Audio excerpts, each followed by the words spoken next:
analyzing good games against strong players. That's what this video is about. So today is day 46 of my journey to 2000, and I basically wanted to analyze the games where I won against strong players. And for me, strong players are 1600 or higher.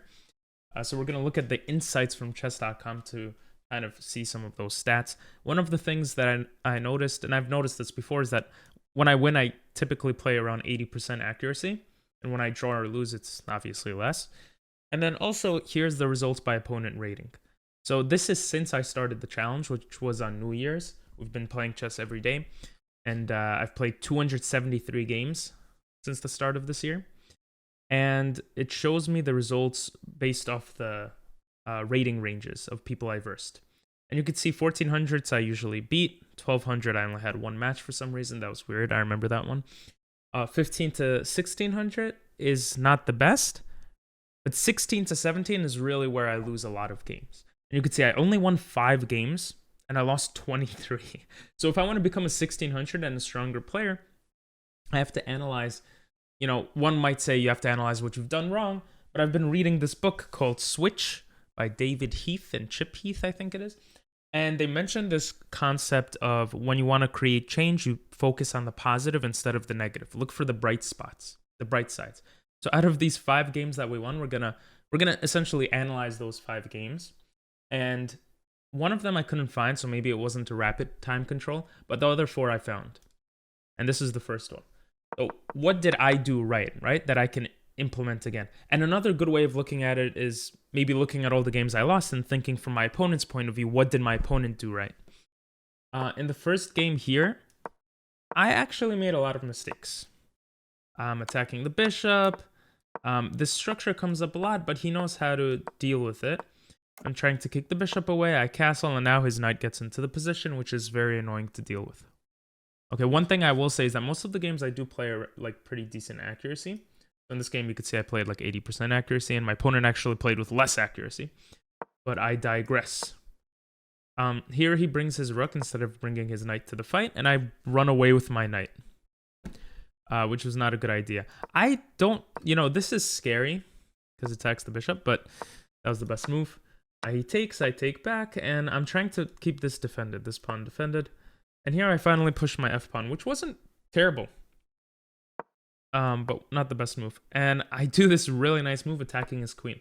And I essentially try to keep attacking his queen. And I think that was a good thing, right? His queen came here. I'm not giving him time to set up the position by bringing his rook over. I think that was good. Here, this is kind of a really sweet trick because the rook can't go anywhere. I just take it. Or that's what it looks like, right? So if he goes here... Actually, that is true. So it looks like you can't take it because of this attack on your queen, but this comes with check.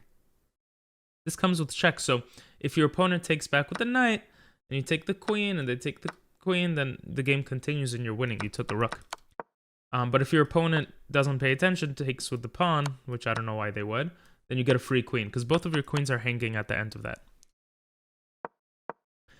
So I didn't see that move. I brought the queen closer. He attacked. I saw that. I came in with my knight, and I attacked. I wanted to create this opening for maybe a checkmate threat, I think. Yeah, and that's why I took back with this pawn. So at least I have a plan here. And I'm losing here, but he completely blunders, and I get my plan, and he resigns. He doesn't let me get the beautiful... And I remember talking about this in one of the previous videos, because all of these are in previous videos. I was super excited, because look, I actually got this attack. So that was a really cool game. That was a 10-minute rapid game, and my opponent blundered, right? I didn't blunder at all, and I had plans throughout the game, trying to defend that pawn that the knight was attacking, and then trying to attack on the left side, not allowing his rook to come in. So I had a plan, and I didn't blunder, right? Those are the things that kind of worked in that game. In the second game against the 1600, we developed normally, and then I have this best move, and he was kind of the first to get out of the best move stuff. So you see, he brings the bishop there. It's not the best move. I don't know if that really matters that much. Maybe I'm overanalyzing it, but I actually do something kind of clever here. And this move looks kind of funny, but you'll see why it's a decent idea. I wait for the perfect time, and I unleash this this plan to essentially connect my pawns. You didn't take my pawn? Okay, I guess you gambited it. Now you don't have a chance to get it back. And this move won me the game. And I was waiting for a good time to use that move. That's why he has a miss. And I connect the pawns. I kick out his queen. And I'm bringing more pieces into the battle. Right now, I have all my pieces developed. And I'm bringing more pieces. This is a 15-minute game as well. He comes closer with the queen. And I kick it out. And I'm just bringing my pieces closer. I keep bringing my pieces closer. I trade. So I could also bring the bishop back. I feel like it's very strong on that diagonal. And I don't have that great of a plan, right? You could tell I just moved back here. I didn't really know what to do. But actually, if we go back, my opponent spent 5 minutes on this move. And I felt good about my position. I bring the rook. I bring the bishop back. I bring the knight attacking the queen. And I'm just winning here. And I'm winning because I'm up that pawn, right? So that's very strong. And I think also because I'm just, I don't know, just pushing more. I have the bishop and all this stuff. He takes, I take, I go back. I thought here he would take. And look, I'm attacking his queen. I also have this move potentially, which doesn't work. But I'm attacking his queen. You know? And if he takes and I take, I guess I have this threat. Actually, my pawns are pretty protected. This is the only pawn I got to worry about a little bit. And he has like 3 different pawn groups. You know, I didn't understand that at the time. And I probably don't understand it completely now. But the game progresses. And really, the big point here is that being up that pawn essentially won me the game. Look at this. Right? The queens are traded off. It's hard for his rooks to get into the position. So I'm not as scared about that. And I start pushing my other pawns. The bishop is like doing God's work here, right? And he can't get attacked. It's on a decent outpost. It looks funny, but it actually works. And here I double my rooks, and that's it. You can't win this game. And the idea is, well, I just have these 2 pawns really close to queening. And here he resigned because actually this is a mate. This is a mate in 1. Who can see it? Boom! That's the mate.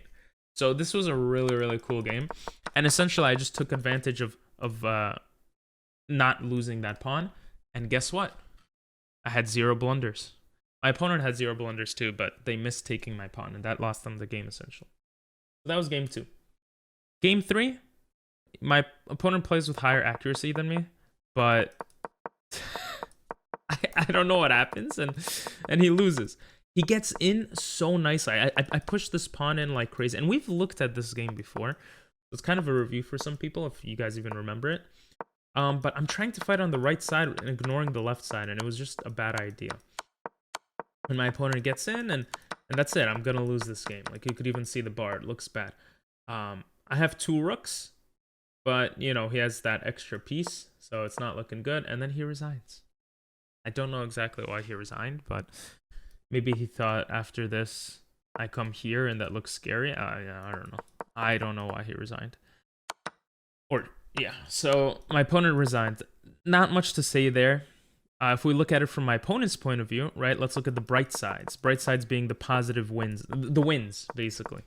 So my opponent knew exactly how to deal with the Caro-Kann. And actually, if we go back to my chess insights and we look at openings, I think there's a section on I know there's a section on openings because I looked at it. It shows you what opening you do well with, right? And if we look at the Caro-Kann, I went with 53% of the time, so I'm not actually as bad as I thought I was. Wait, that's playing white against the Caro-Kann. But black, I lose more often than I win, yeah. So I don't know how to play the Caro-Kann. And then it also tells you when you leave book moves in the Caro-Kann, and you could see I leave more often than the other person book moves in the Caro-Kann. So when I play as black, I think it's a good idea not to play as the Caro-Kann. You know, that's not really focusing on the positives. Yeah, maybe I should look at the Scotch game. Or maybe I should think, oh, I could play against the Caro-Kann pretty well. You know, if we look at the positives here, I'm pretty good at the Sicilian at this level for whatever reason, right? When I play as white, I'm really bad in the Scandinavian defense. But let's focus on the positives. I'm really good in the Perk. Well, there's only 8 games played in that, right? I'm really good in Queen's Gambit. You know what? One of the games against the 1600 was with the Queen's Gambit, and I was able to keep that pawn. So maybe this is a lesson to me that when I play as black against the Queen's Gambit, I have a strategy, a decent strategy against it. So these are the kinds of things I'm talking about. I mean, this is like one game. You can't really look at that. But Karo Khan, like, come on. Queen's pawn opening. D4 is just, you know. So it's cool. I'm going to analyze more games, and maybe we'll look at the opposite. The games where I play bad, but my opponent plays well. Looks good? What? So that was the third game. The fourth game here, I have 80% accuracy, and what do you know it? I don't blunder, and my opponent does. So in the beginning of the game, we have a king's pawn, and stuff is going on. And here the queen move isn't really that good, but here I thought this was a bad move because he could come here. But I mean, I could. Well, no. I think I saw that the rook could stop it. I forgot exactly why I thought it was bad, but I thought it was bad. Oh, here. Here I thought he could take the pawn or something. I don't remember. I was analyzing this before the video. I don't remember. The point is, this bishop move isn't that good. But because my opponent could just take this. And, now I remember. This is the annoying part. I can't really pin the knight, right? He's attacking my queen, so I have to move my queen away. And the game continues. Okay? But, you know, my opponent took, and I recognized his blunder. And boom, I'm winning. I'm winning because I just got up a piece, and also because his knight gets attacked like this, and that's it. You know, he's losing, and my opponent resigned. So again, I didn't blunder here. So not blundering is obviously the big thing from these games that I notice, but also that, you know, I was playing more solidly, and the openings that were being played, I think, were better for me. Like Queen's Gambit, I know how to counter Queen's Gambit better. So I should kind of keep those things in mind for the future. So I hope you guys enjoyed the video today. Hopefully you guys can analyze your own games where you played really well, so you know what you were doing well to implement that in the future, or looking at other players, obviously, master games and stuff. And we're going to do that in the future too. And if you watched this far, let me know by saying Levy in the description. Thanks for watching. Have a great one. Bye bye.